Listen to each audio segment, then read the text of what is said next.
una vista espectacular de Punta Cana. No se imaginan, desde el aire, desde un viaje en helicóptero. ¿Me acompañan?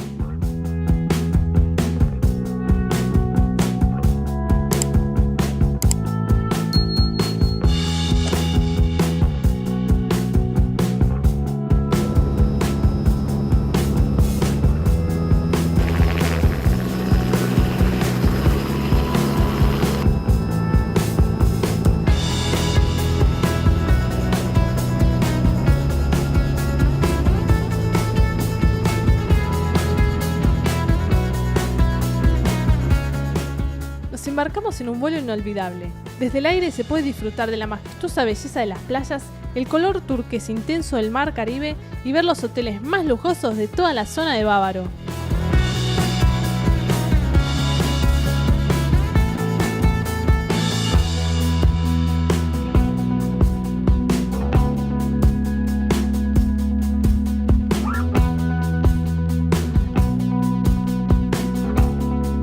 Para los amantes del buceo, una de las atracciones más grandes es visitar los restos del barco hundido Astron, un barco de propiedad rusa que transportaba maíz a Cuba y se vio sorprendido por una fuerte tormenta.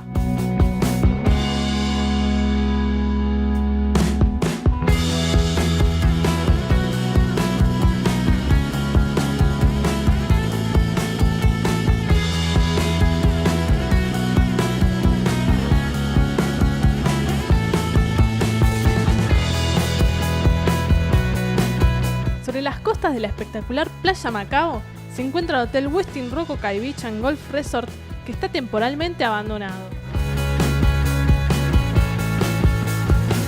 Los dos corazones formados en la barrera de coral son el sitio más visitado por los enamorados y están ubicados muy cerca de la piscina natural.